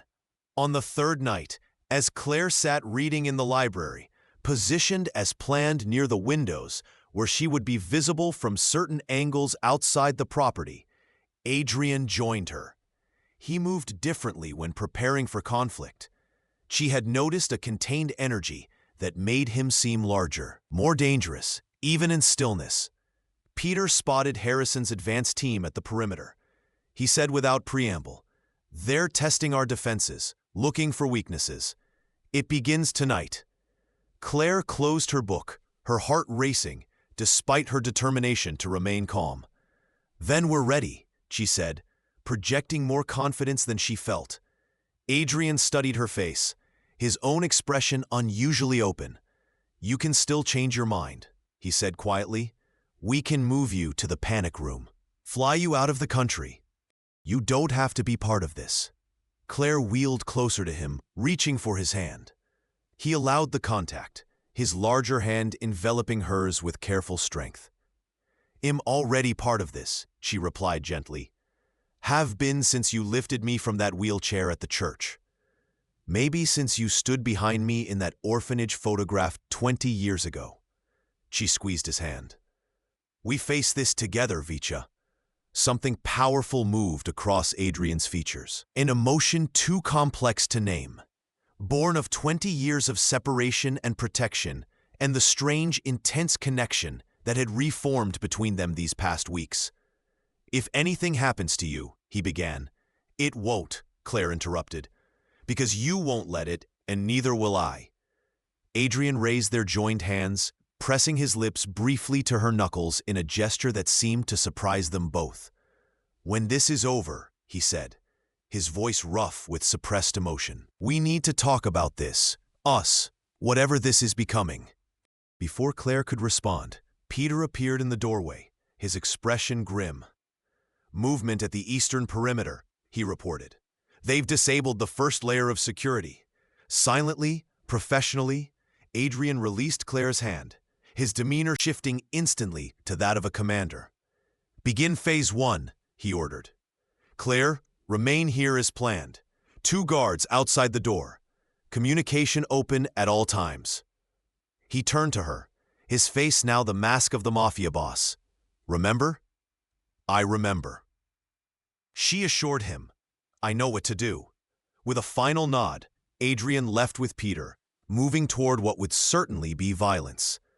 Claire positioned her wheelchair exactly as planned, visible from the windows, appearing vulnerable and alone, despite the guards outside the door and the communication device hidden in her pocket. Hours passed in tense silence. The mansion seemed preternaturally quiet, occasionally broken by the soft crackle of the communication device as Adrian or Peter relayed TUR updates. The perimeter had been breached at 2 points. Men were in position waiting. Then suddenly chaos erupted. The sound of gunfire echoed from the east side of the property. Through the communication device, Claire heard shouts, orders, the sounds of conflict. This was no longer theoretical. Men were fighting, perhaps dying because of her presence here. A massive explosion shook the mansion, causing books to tumble from shelves around her.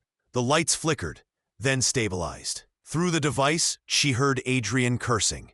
"Diversion!" he shouted to his men. "They're coming from the west. Peter, take 5 men." And the communication cut off. Claire's heart raced as she tried to re-establish connection. Following the protocol they had established, no response. Something had gone wrong. She heard commotion outside the library door. The sounds of struggle, then silence. This wasn't part of the plan. The door burst open, and 2 men she didn't recognize entered. Not Adrian's guards, who should have been positioned outside. "Well, well," the first man said, smiling unpleasantly as he took in Claire in her wheelchair. "Mr. Rossi's little treasure, right where we expected." Claire fought to control her fear, her hands gripping the armrests of her wheelchair. These men worked for Harrison. That much was obvious. They weren't here to kill her, at least not immediately. According to Adrian, Harrison preferred to take his enemies' loved ones to make them suffer before delivering the final blow. That knowledge was terrifying, but also crucial to the plan. "What have you done with the guards?" she demanded, forcing strength into her voice. The man laughed. "They're taking a nap permanently." He gestured to his companion. "Grab her. Harrison wants her undamaged, now." The second man moved toward Claire, reaching for her wheelchair. She shrank back, playing the part of the frightened, helpless victim they expected, hiding her hand as it slipped to the side of her chair and pressed the hidden button Adrian had installed. Immediately, the library doors slammed shut behind the intruders, heavy metal bolt sliding into place. The men spun around, suddenly alert to the trap from panels in the ceiling. Gas began to hiss into the room. Not lethal, Adrian had assured her, but enough to render anyone unconscious within seconds. Claire pulled the small oxygen mask from its hiding place beneath her wheelchair cushion. quickly placing it over her face as the men realized their predicament. They rushed for the doors, pounding uselessly against the reinforced wood, then turned back toward her with fury. "You bitch," the first man snarled, lunging toward her, even as the gas began to affect him. "You knew." He never finished the sentence. His eyes rolled back, and he collapsed to the floor, his companion following seconds later. Claire breathed steadily through the mask, waiting the full 2 minutes Adrian had instructed before the gas would dissipate through the ventilation system. The plan had worked partially. These men were neutralized, but she had lost communication with Adrian. That wasn't supposed to happen. Something had gone wrong elsewhere in the operation. The library doors unlocked with a heavy click. Claire tensed, not knowing who would enter, Adrian's men or more of Harrison's. She reached beneath her chair again, this time retrieving the small pistol Adrian had reluctantly provided after hours of argument and firearms training. The door opened slowly to reveal Peter, blood streaming from a cut on his forehead, but very much alive. Relief flooded through Claire as she lowered the gun. "It worked," he said, eyeing the unconscious men with satisfaction. "Good. We need to move you now." "The mansion is compromised. Where's Adrian?" Claire asked immediately, following Peter as he held the door for her wheelchair. Peter's expression hardened. Harrison was smarter than we anticipated. The Western attack was another diversion. He personally led a team through an underground access point we didn't know existed. He checked the hallway before continuing. "The boss went after him directly. Ordered me to get you to the secondary location." Fear gripped Claire's heart. "He's facing Harrison alone. That wasn't the plan. Plans change in battle," Peter replied grimly. "We can't help him if you're not secure. That's his priority, and now it's mine." He tapped his earpiece. "Lucas, east entrance now. Package is secure, but needs transport." They moved through the mansion, now bearing signs of conflict. Broken furnishings, bullet holes in walls, small fires being contained by Adrian's men. Claire felt sick at the destruction. The violence brought about because of her presence. Yet she also felt a strange fierce pride in playing an active role rather than hiding in the secure room. As they approached the east entrance, a massive explosion rocked the building once more, this one much closer. Peter cursed in Russian, shoving Claire's wheelchair forward as debris rained down around them. "The West Wing," he said, his voice tight with concern. "They're trying to bring down the building," he gestured to Lucas, who had appeared at the entrance. "Get her out now. Take the tunnel route to Point B." "I'm going back for the boss." "Peter, wait," Claire called as Lucas took control of her wheelchair. "Adrian, well, kill me if anything happens to you," Peter finished grimly. "Go. I'll find him." Lucas pushed her wheelchair quickly down a ramp and through a side entrance she hadn't known existed, leading to what appeared to be a hidden tunnel beneath the property. They moved rapidly through the dimly lit passage, the sounds of conflict fading behind them. "Where does this lead?" Claire asked, trying to orient herself. "Secondary safe house," Lucas replied tersely. 2 kilometers from the main property, underground the whole way. Boss had it built 5 years ago as an escape route. Of course he did, Claire thought. Adrian planned for every contingency, every possible threat. Yet somehow, Harrison had still managed to surprise him, to find an access point even Adrian hadn't known about.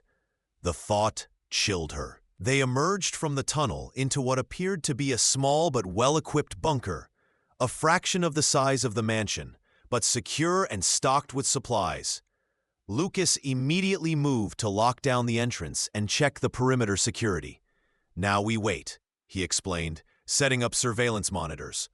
"Protocol is clear. No communication until the boss or Peter arrives. Too risky." Claire stared at the monitors, which showed various angles of the exterior. A clearing surrounded by dense forest, the bunker itself disguised as a hunting cabin. There was no view of the mansion, no way to know what was happening there. "And if they don't arrive?" she asked quietly. Lucas' young face hardened with determination. The boss always has a backup plan. Always. He tapped a hidden panel, revealing a safe. If we don't hear from them within 24 hours, there are instructions here. Passports, money, new identities. His confidence wavered slightly. But it won't come to that. The boss has faced worse than Harrison. Claire wasn't sure that was true. Based on what Margaret had told her, Harrison represented something different. Not just a business rival, but a personal betrayal. A man who knew Adrian's weaknesses because he had helped shape his strengths. Hours passed in tense silence. Lucas remained vigilant, checking and rechecking security, occasionally peering at the monitors. Claire tried to calm her racing thoughts, to have faith in Adrian's abilities. But fear grew with each passing hour of silence. It was past midnight when the perimeter alarm beeped softly. Lucas immediately tensed, hand moving to his weapon as he checked the monitors. Movement in the trees, he reported. Single figure, approaching slowly. He squinted at the screen. It's the boss. Relief flooded his voice. He made it. Claire moved to the monitor, her heart leaping at the sight of Adrian emerging from the forest. But something was wrong. He was moving awkwardly, one arm held close to his body, his usual fluid grace absent. Has injured, she said urgently. Open the door. Lucas hesitated. Protocol says, open it, Claire insisted. Now, perhaps hearing the desperation in her voice, Lucas complied, unlocking the series of security measures that sealed the bunker. The outer door swung open to reveal Adrian standing unsteadily in the doorway. Claire gasped at the sight of him. His clothing was torn and bloodied, his face marked with cuts and bruises. He clutched his left side where dark blood seeped between his fingers. But what struck her most was his expression, a combination of pain, exhaustion, and something that looked almost like peace. Claire, he breathed, his voice rough. You're safe, Adrian, she cried, wheeling toward him as Lucas rushed to support his weight. What happened? Where's Harrison? Where's Peter? Adrian allowed Lucas to help him to a chair, grimacing with pain as he sat. Peter is securing what's left of the mansion, he said, his breathing labored. The fire is contained. Most of our men survived. And Harrison, Claire pressed, moving closer to examine his wounds. A grim smile touched Adrian's blooded lips. Dead, he said simply. Finally. The single word carried the weight of years of conflict, of the personal vendetta that had defined much of Adrian's adult life. Claire could see in his eyes that something fundamental had shifted. A burden lifted, a chapter closed. You're hurt, she said, focusing on the immediate concern. Badly, Adrian shook his head dismissively. I've had worse. Not according to Margaret, Claire countered, already moving to the medical supplies Lucas had retrieved. Let me see. To her surprise, Adrian complied without argument, allowing her to help remove his shredded jacket and shirt. The wound in his side was a jagged tear, a knife wound, not a bullet hole. Still bleeding steadily. It needs stitches, she said, trying to keep her voice steady despite the fear clawing at her throat. The injury was serious, possibly life-threatening without proper medical attention. Lucas, Adrian said, his voice maintaining its authority despite his weakened state. First aid kit, the special one. Lucas nodded, disappearing into another room and returning with what appeared to be a military-grade medical kit. From it, Adrian removed a small vial and syringe. What is that? Claire asked wearily. Something that will stop the bleeding long enough to get proper medical help, Adrian replied, preparing the injection with practiced hands. Military-grade coagulant, not exactly FDA approved, but effective. He administered the injection near the wound, his jaw clenching against the pain. Within minutes, the bleeding visibly slowed, though the injury remained angry and raw. Lucas, contact Dr. Petrov, Adrian ordered. Tell him to meet us at the secondary clinic in 1 hour. No details over the phone. As Lucas moved to make the call, Claire took Adrian's hand, her eyes searching his face. "You could have died," she said quietly. Adrian's expression softened, the hardness of the Mafia boss giving way to something more vulnerable. "But I didn't," he replied, "and Harrison will never threaten you or anyone else again." "Was it worth it?" she asked. "The risk, the cost?" Adrian's eyes held her steadily. "To keep you safe? Yes, always." He hesitated, then added more softly. "But there's something else, something I realized tonight facing Harrison." "What?" Claire prompted when he fell silent. "That I've spent 20 years building an empire of fear to protect someone I care about without ever telling her that I care." His voice was rough with emotion rarely expressed. "That's the true cost, Claire. Not the blood or the pain, but the distance I maintained, the connection I denied us both.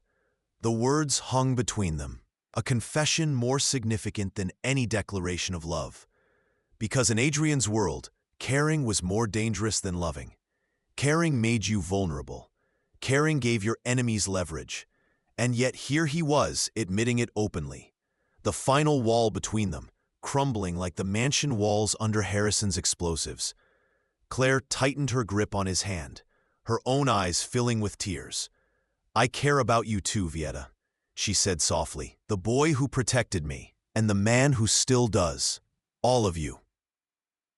The parts that frighten me, and the parts that make me feel safer than I've ever felt." In that moment, surrounded by the aftermath of violence, with Adrian wounded and the future uncertain, something shifted between them, something fundamental and irrevocable. The connection that had been severed 20 years ago wasn't just restored. It was transformed into something deeper, stronger, forged in the fire of shared danger and mutual protection. Adrian raised his hand to her face, gently brushing away a tear with his thumb. "When this is over," he said quietly, "when I'm healed and the danger is past, we need to decide what comes next for both of us." Claire nodded, understanding the weight of those words. What came next wasn't just about recovery or rebuilding the damaged mansion. It was about two people, once orphans, now survivors, figuring out if there was a future where their broken pieces fit together to create something whole.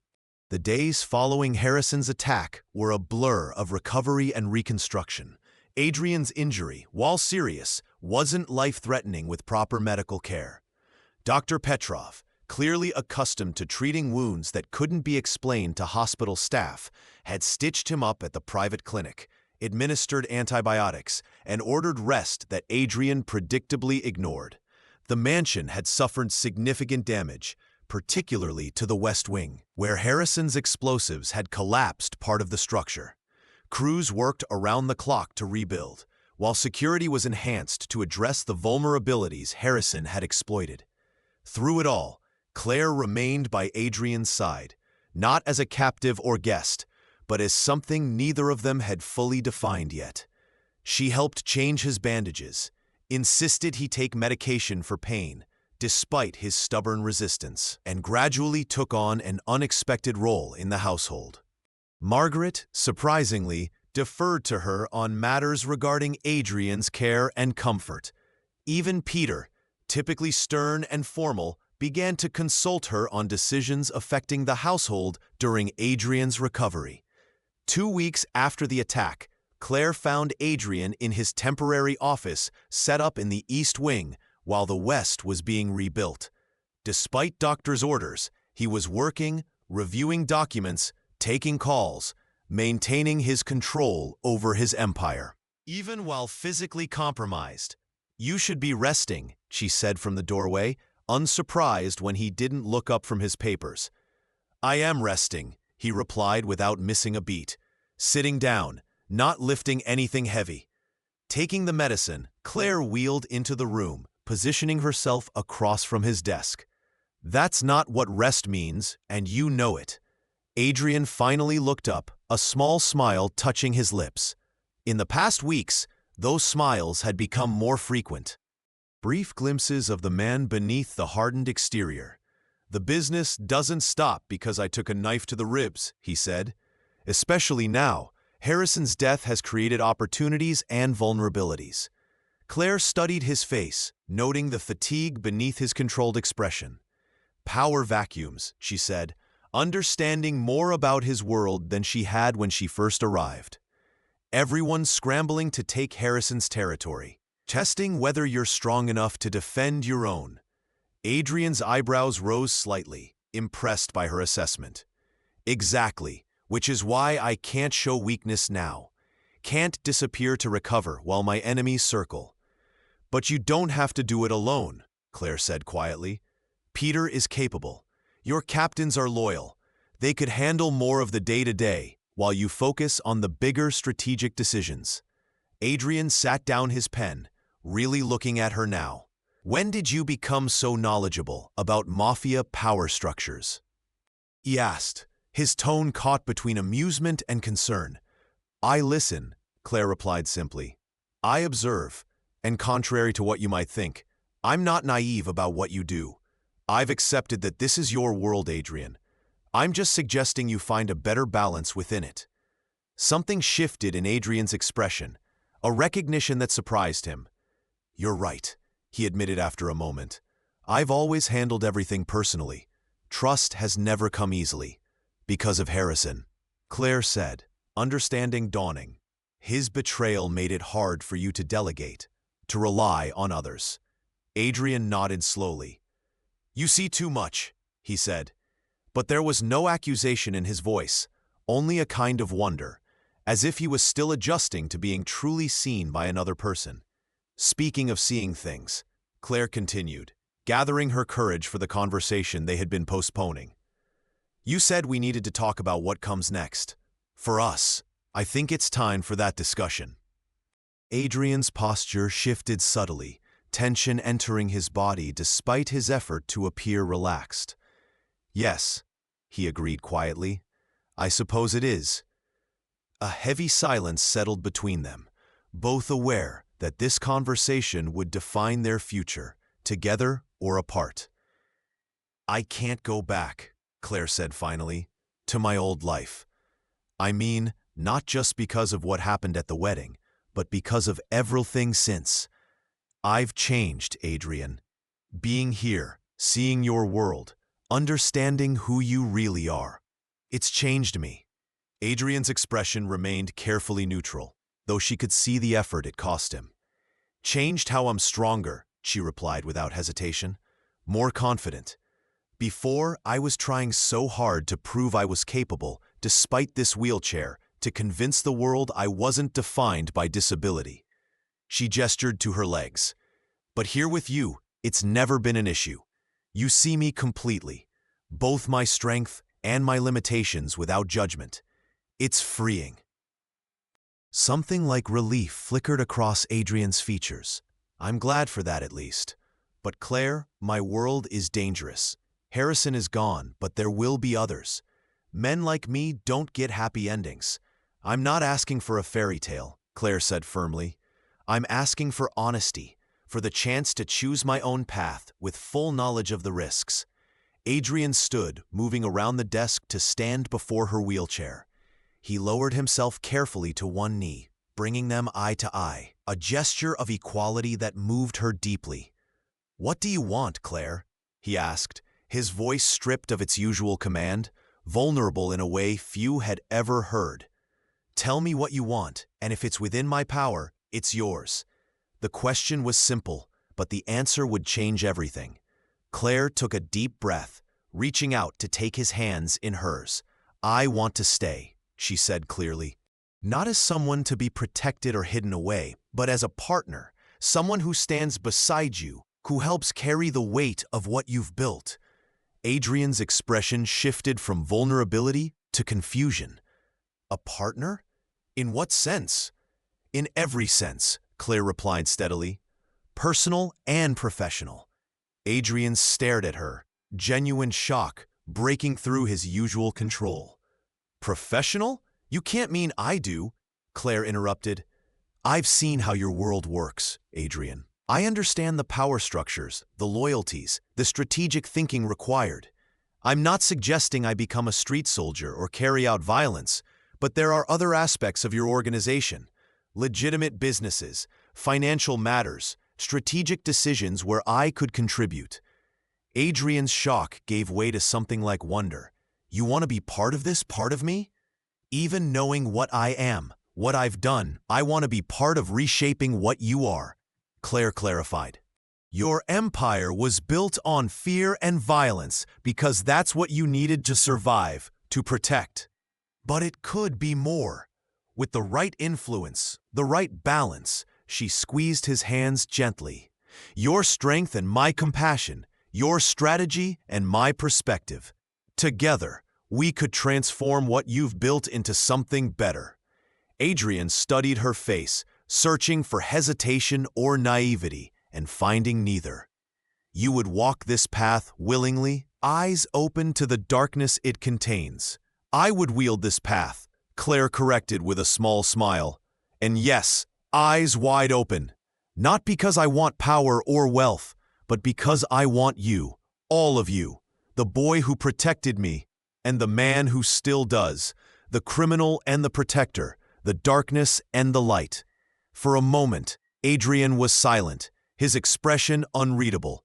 Then, to Claire's surprise, he laughed, a genuine sound of wonder and disbelief that transformed his face. 20 years, he said, shaking his head. 20 years building walls, creating distance, becoming someone you could never love, only to find you want exactly who I am. Not exactly, Claire amended gently. I want who you are and who you could be, the potential I see in you. In us. Adrian reached up, cupping her face with a tenderness that belied his dangerous reputation. Claire Volov, he said, using her full name for perhaps the first time since they'd reunited.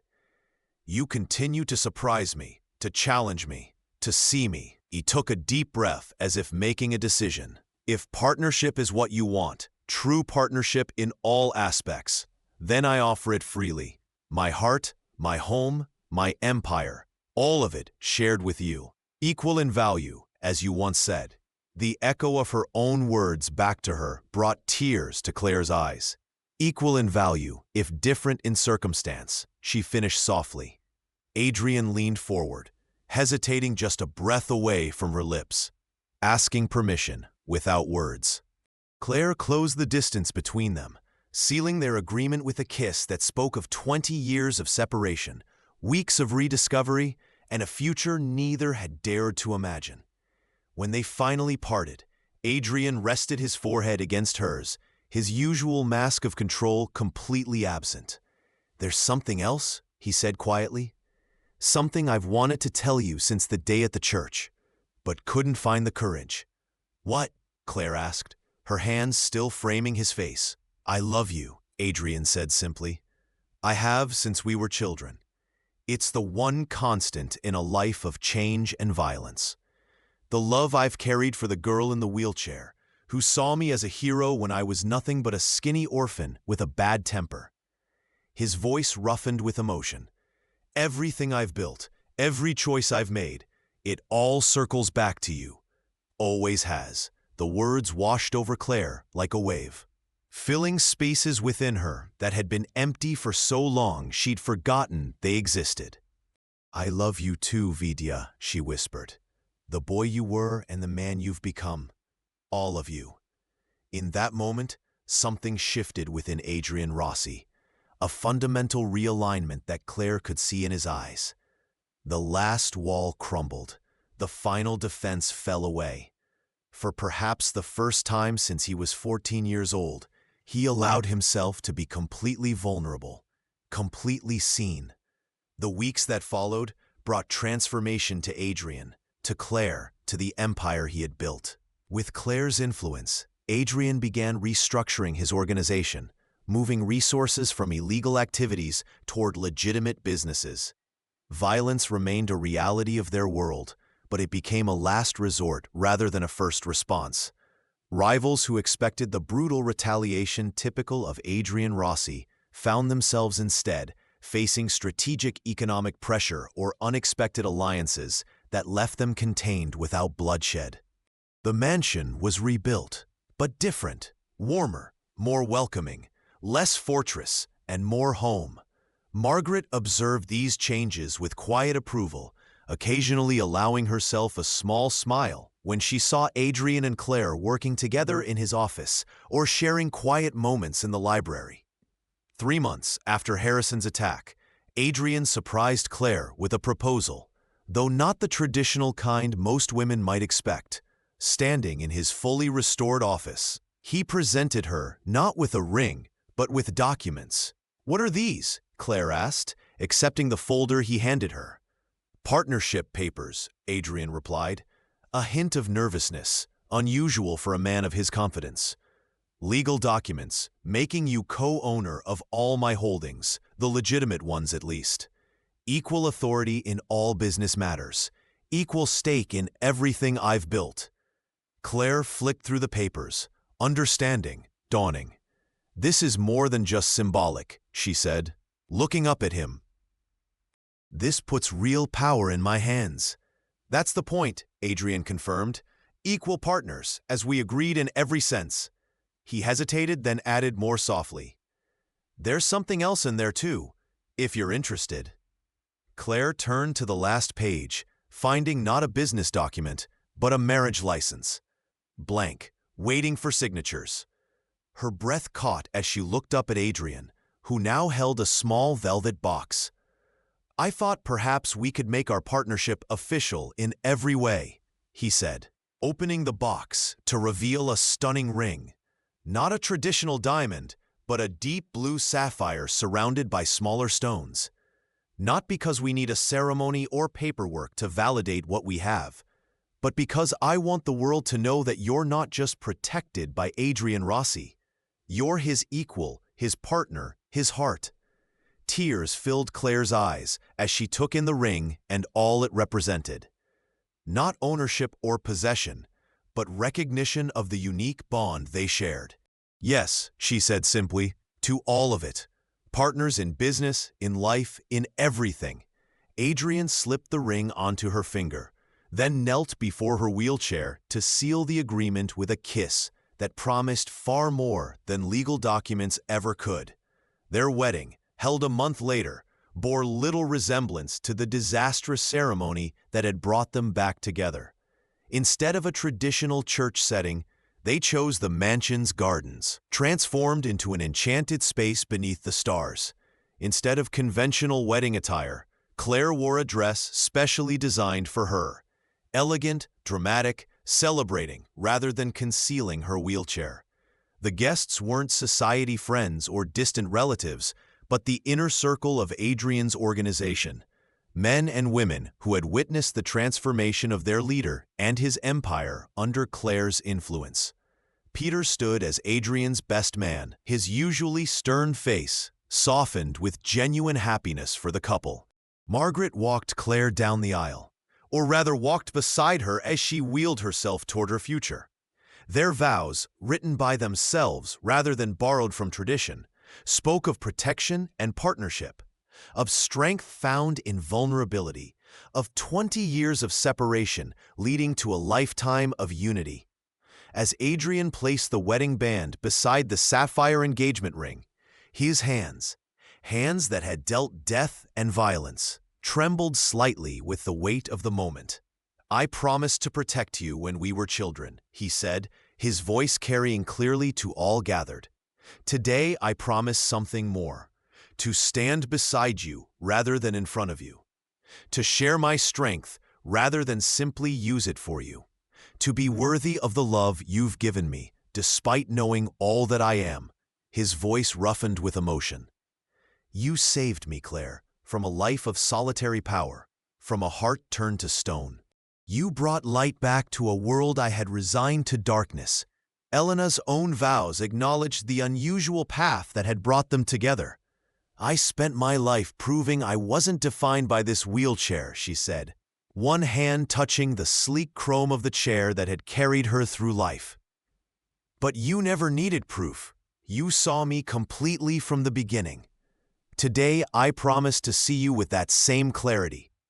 All of you, the darkness and the light." to stand beside you in whatever challenges come, to be your conscience when needed, your comfort always, and your equal in all things." She smiled through tears of joy. "We were orphans who found family in each other. Now we build that family into something stronger, something lasting." As they sealed their vows with a kiss, the gathered witnesses rose in applause, not just for a wedding, but for the birth of a new era in Adrian Rossi's empire, an era where strength was tempered by compassion, where power served protection, where a feared mafia boss and a woman in a wheelchair created something neither could have built alone. Later that evening, as celebration continued around them, Adrian and Claire found a quiet moment alone in the garden. He stood behind her wheelchair, his hands resting gently on her shoulders as they looked up at the stars. "Happy?" he asked simply.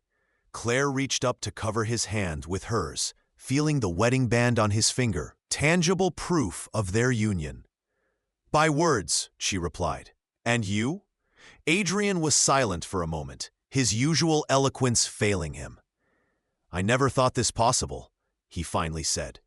"Happiness, love, a future not defined by violence and fear."